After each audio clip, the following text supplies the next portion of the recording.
Hari ini kita nak bicarakan satu tajuk saja, iaitulah berkenaan dengan Lailatul Qadar.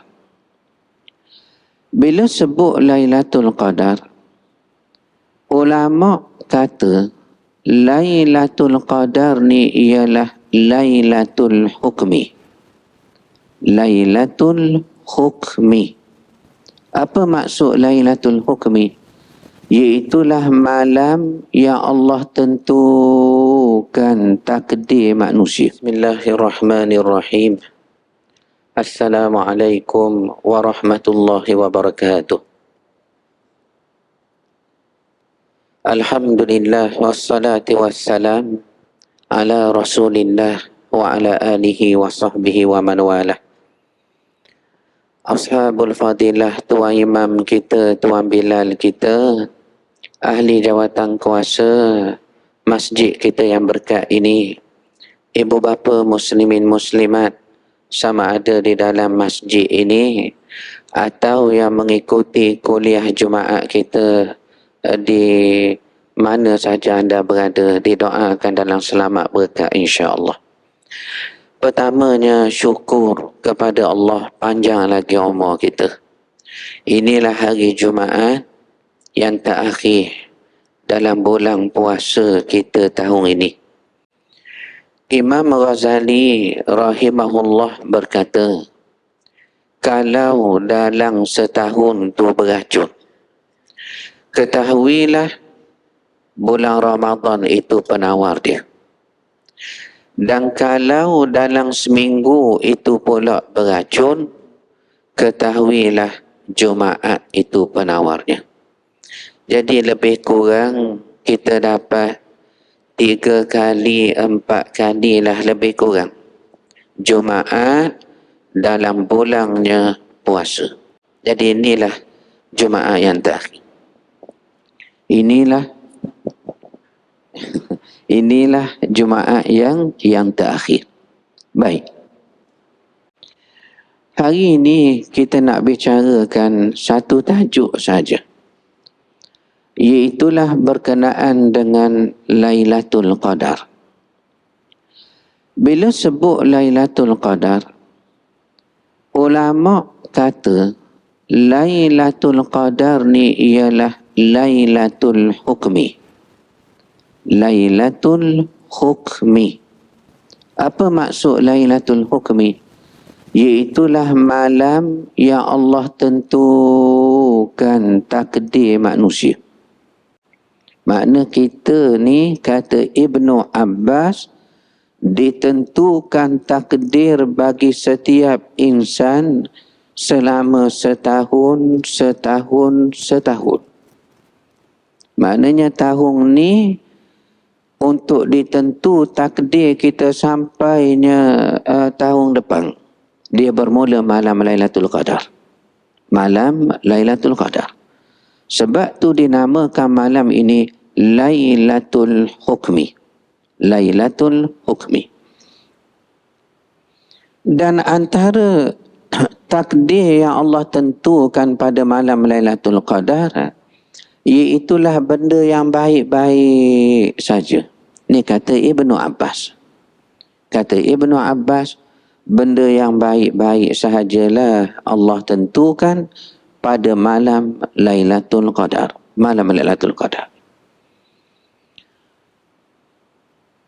Kata Imam Tabari, pada malam Lailatul Qadar, Allah suruh malaikat catat nama manusia. Maknanya malam Lailatul Qadar, malam 25 kah, malam 23, 21, 27, 29 kah, malam ganjil tu. Walaupun di sana ada pandangan lain kata 10 akhir tu dia pusing dalam 10 akhir termasuk malam yang genap. Ni berikutan masa manusia ni tidaklah sama. Contoh kita tengok negara-negara yang beza dengan kita ni, siapa makan hari. Siapa makan hari beza dengan waktu kita ni. Seperti kita kata Denver ke, seperti kita kata di United States sana ke, yang belah-belah jam beza tu. Maka atas dasar itu kata Imam Tabari, berlakunya Lailatul Qadar pada 10 malam akhir itu dia berpindah-pindah, 10 akhir itu berpindah-pindah. Cuma malamnya ia menentukan benda yang baik saja. Takdir yang baik sahajalah ditentukan Allah pada malamnya Lailatul Qadar. Dan Allah suruh malaikat catat nama-nama manusia. Catat nama-nama manusia. Dan sesiapa yang namanya dicatat pada malam Lailatul Qadar, ia akan mengerjakan haji ke Baitullah pada tahun berikutnya. Dengarlah tu jemaah sekalian. Dengarlah tu jemaah sekalian. Siapa-siapa yang boleh pergi haji tahun ini dan tuan betul-betul berada di Arafah, wukuf dah di Arafah, maka tahulah kita nama kita dicatat pada malam Lailatul Qadar tahun lepas. Tahun lepas. Sesiapa yang namanya dicatat pada malam Lailatul Qadar, maka dia akan mengerjakan haji ke Baitullah pada tahun depan, tahun berikutnya. Tahun berikutnya. Ini besarnya malam Lailatul Qadar. Ada 3 pendapat yang dibahas ulama tentang bila berlaku Lailatul Qadar. Pendapat pertama kata dia berlaku malam 29, 27, 25, 23. 21 dia tak sebut. Ini pendapat pertama. Malam 27 dan 29 ada pandangan lain kata 2 malam tu saja. Makna malam 21, 23, 25 dia kata tak berlaku. Ada juga pandangan kata begitu. Manakala Abu Bakar Al-Warraq, ni satu alim besar dalam bidang tafsir, dia kata Lailatul Qadar hanya berlaku pada malam 27. Malam 27 saja. Jadi dia solid letak satu pandangan. Dia kata Lailatul Qadar hanya berlaku malamnya 27 sahaja. Berdasarkan ayat dalam suratul Qadar, inna anzalnahu fi lailatul qadr. Lailatul Qadr khairun min alfi syahrin. Ada 30 kalimah. Dia kata suratul Qadar ada 30 kalimah. Jadi kalau awak tengok kalimah yang ke-27, iaitulah apa dia tu? Salamun hiya hatta matla'il fajr. Jadi dia kata kalimah ke-27 ni ialah hiya, hiya. Ni dhamir kepada malam itu. Salamun, keselamatanlah. Hiya, malam itu. Yang ni malam tu kata dia malam Lailatul Qadar. Maka Abu Bakar Al-Warraq kata tidak syak lagi. Lailatul Qadar hanya berlaku malam 27. Sebab tu kita tengok di Saudi sana, terutama di Mekah, terutama di Madinah. Kalau tiba malam 27, tuan-tuan, orang-orang Arab ni keluar sungguh-sungguh. Dan mereka qiyam sungguh-sungguh. Mereka sedekah sungguh-sungguh kerana ada pandangan yang kata memanglah malam 27 saja, seperti dinukilkan daripada Abu Bakar Al-Warraq. Jadi ni 3 pandangan ulama tentang bila berlakunya Lailatul Qadar. Dan apa kita nak buat bila tiba malam Lailatul Qadar? Pertama, kita tak tahu bila malamnya berlaku Lailatul Qadar. Jadi orang-orang dulu kata tanda berlaku ni kalau pokok tu tinggi, kita ambil air semayang, sakut kepiah, tunduk pokok tu, orang dulu cerita. Tapi takkanlah kita nak buka lasir, buka tikar, tengok pokok, tengok, kita tak akan buat begitu. Orang duduk tepi laut, ni orang-orang Terengganu dulu, cerita dulu. Dia kata malam Lailatul Qadar, air laut yang masing menjadi tawar. Jadi takkan kita seminggu tu kerja nak rasa air laut. Kalau masing tak berlaku lagi malam ni. Masing pula malam besok tak berlaku lagi malam ni. Hilang cari Lailatul Qadar, bertemu darah tinggi kita. Kerana duk cari ke Lailatul Qadar dengan cara rasa air laut. Tak. Rupanya agama, dia tidak suruh cari tanda. Walau hadis sebut tentang tanda. Memang hadis ada sebut tentang tanda berlaku malam Lailatul Qadar dan berlaku siang Lailatul Qadar. Antaranya dalam Sahihul Bukhari kata, malam itu cahaya ni dia terang. Seakan ada bulan purnama. Dan 10 akhir Ramadan ni bukan nisfu. Bukan malam tengah-tengah bulan penuh. Tetapi katanya tanda pertama malam itu ialah cerah seperti bulan penuh. Satu. Dah kita nak tengok di mana kita duduk dalam masjid. Satu. Kedua tandanya ialah cuaca dia tak panas, tak sejuk. Tak panas, tak sejuk. Dah kita nak tahu ke mana kita duduk dalam ekong sokmo-sokmo. Tu yang saya katakan. Tanda ni tidak mustahak kita cari. Yang mustahak kita beramal. Cuma hadis sebut tandanya. Dan ketiga disebut lagi tandanya. Bintang yang merejam syaitan tidak keluar malam tu. Dah kita kenal bintang rejam syaitan, lagilah kita tak kenal. Sebab tu kita kata tadi, yang mustahak beramal. Dia bukan kita cari tanda tu. Dan siang hari. Apakah tanda siang hari Lailatul Qadar? Matahari keluar dengan cahayanya tuang, dia tak terang. Dia tak terang, cahaya keluar siang tu redup, tak macam biasa. Satu.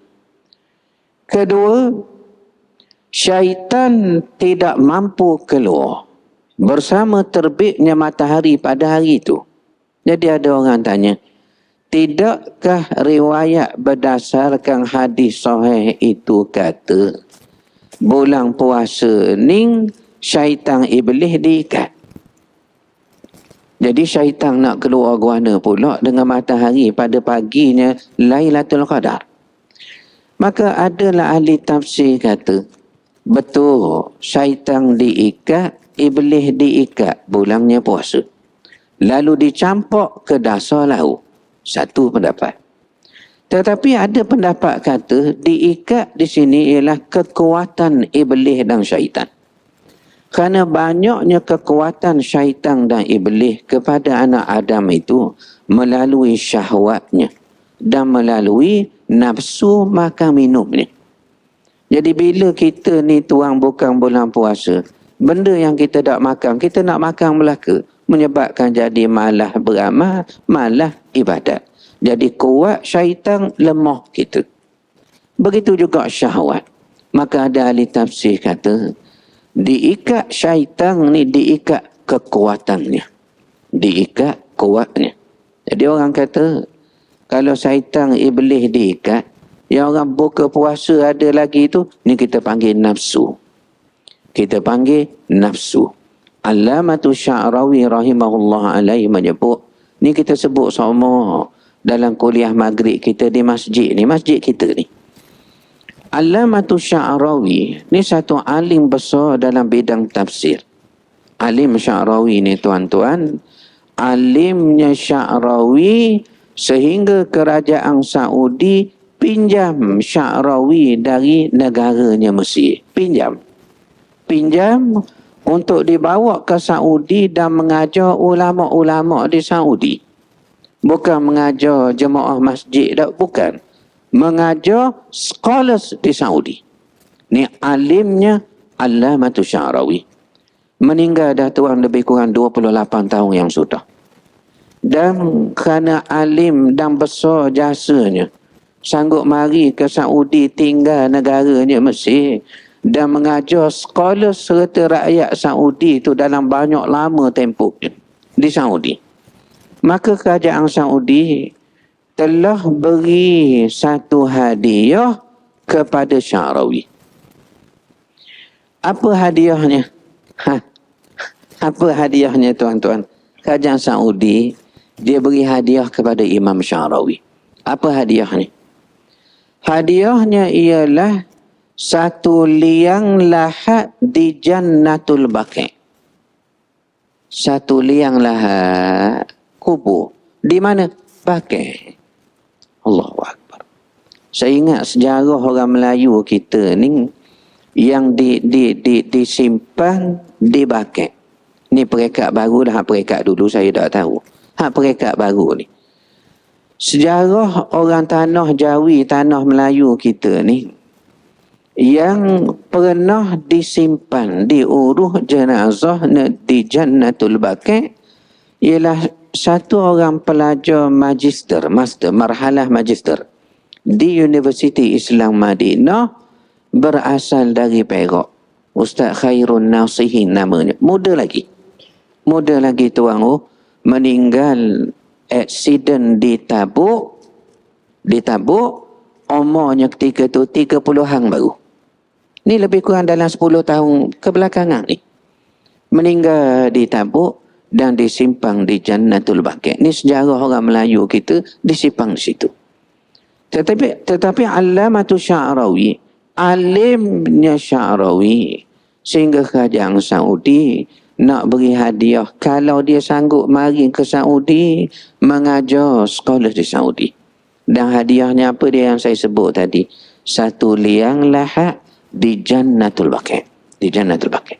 Jadi Imam Sya'rawi dia jawab. Dia jawab. Kenapa bulan puasa ni syaitan iblis diikat tapi orang buka puasa ada. Orang puasa macam tak puasa pun ada. Sebab katanya nafsu masih kekal pada setiap anak Adam. Kalau syaitan iblis kena ikat pun, nafsu ada pada kita, ada lagi? Ada. Sebab itu katanya, setiap anak Adam itu digoda dari dua jalan. Dengarlah tu dan ingat. Setiap anak Adam ni, kita semua sekali ni, jemaah sekalian, digoda untuk dahaka kepada Tuhan dari dua jalan. Dua jalan. Pertama, daripada jalan luar. Kedua, dari jalan dalam. Luar ni kita panggil syaitan iblis. Dalam kita panggil nafsu. Maknanya kita ni tuan, digoda setiap masa dari dua jenis benda. Pertama, syaitan iblis. Kedua, nafsu dari dalam diri kita sendiri. Dah kita nak kenal ke mana? Godaan tu dari nafsu kah? Atau dari iblis kah? Jadi Sya'rawi kata, godaan iblis ni, dia berbentuk umum. Dia berbentuk umum. Tetapi godaan nafsu, dia berbentuk khusus. Contoh, bila satu orang tu dia nak berzina, wa na'udzubillah min dzalik. Dia nak berzina. Waktu dia nak berzina, dia kena godaan iblis. Tetapi waktu dia pilih dengan siapa dia nak berzina, itu godaan nafsunya. Maknanya nafsu dia mengkhususkan godaan yang umum. Jadi iblis syaitan ni, dia tak kira nak berzina dengan siapa, asal berzina saja.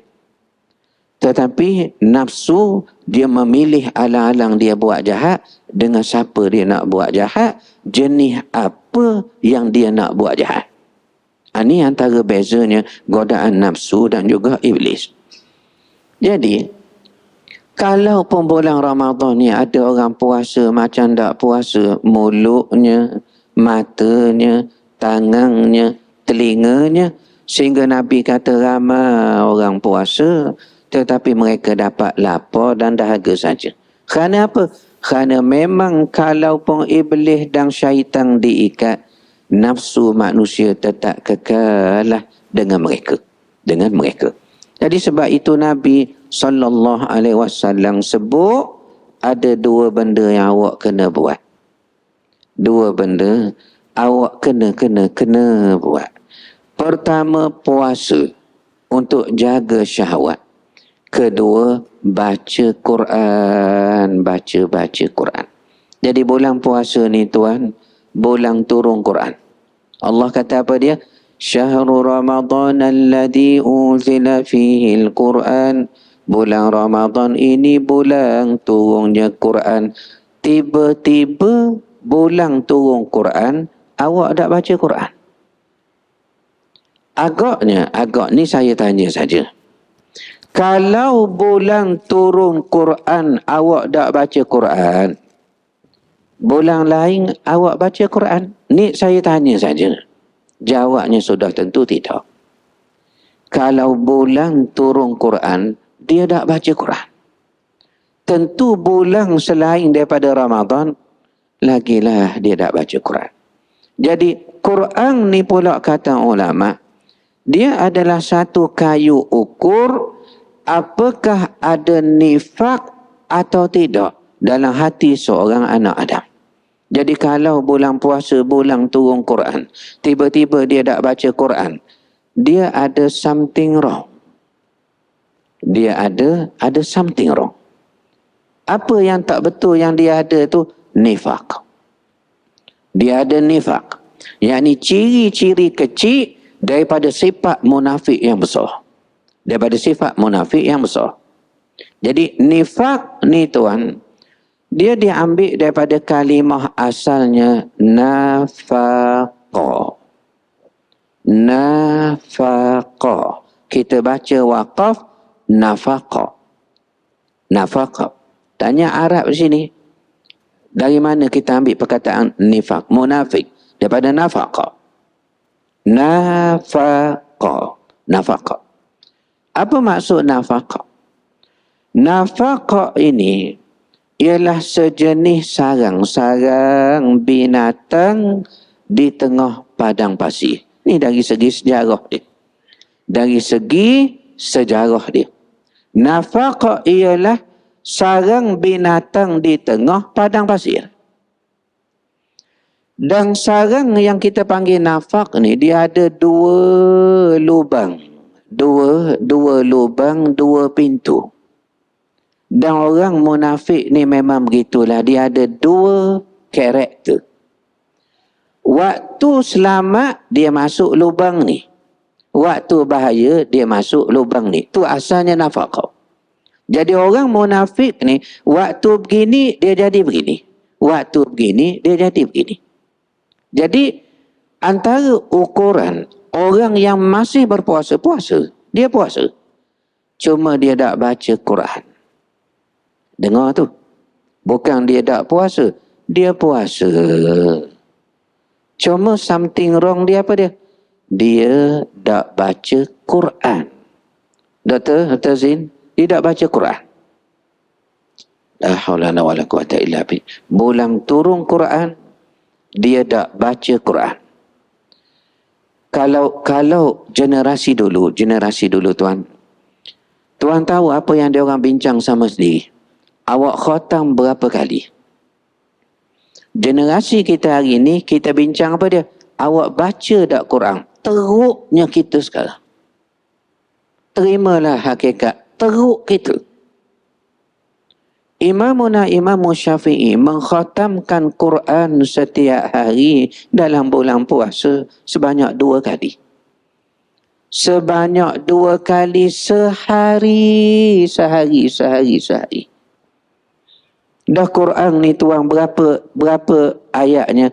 6,236 ayat Quran. 6,236. Dibacanya Imam Syafi'i pagi sekali. Kemudian petang karang 6,236 ayat Quran. Maknanya Imam Syafi'i mengkhatamkan Quran setiap hari. Dalam bulan puasa 2 kali. Kali 30, 60 kali khatam bulan puasa. Jadi generasi dulu tuan, kita hanya boleh baca sejarah aja lagi. Tinggal boleh baca sejarah aja. Betapa beratnya generasi ini. Sehingga bila sama kita pun kita bukan tanya soal khatam dah. Awak baca ke tidak? Beratnya generasi ini. Jadi kalau bulan Ramadan, bulan turun Quran, dia tak baca Quran, kata ulama tafsir, dia ada something wrong. Apa yang something wrong itu? Nifaqah. Dia ada nifaqah. Walaupun tidak sepenuhnya cukup syarat menjadi munafik, tetapi dia ada benih nifaq. Berat baca kalam Allah. Berat untuk dia puasa yang sebenar-benarnya. Berat untuk dia tadabbur ke Allah. Berat. Tuan, Quran ni apa dia? Quran ni apa dia? Quran ni mu'jizatul kubra lin Nabi sallallahu alaihi wasallam. Quran ni ialah mukjizat yang paling agung. Mukjizat yang paling agung kepada Nabi sallallahu alaihi wasallam. Soalnya, kat mana yang dikatakan Quran tu mukjizat? Soalnya, dekat mana yang kita kata Quran tu mukjizat? Pada printing dia ke, pada tulisan khat dia ke, pada warna-warni corak dia letak tajwid, letak hukum tafsir ke, dekat mana? Alangkah baiknya Allah beri mukjizat pada Nabi SAW ni, baik beri mukjizat tongkat macam Nabi Musa. Jadi mudah Nabi dakwah, orang kafir lawan Nabi, Nabi capak tongkat, kena belik, kena gigit, mati orang kafir, biar hak lain takut, ramai masuk Islam. Kan mudah dakwah Nabi.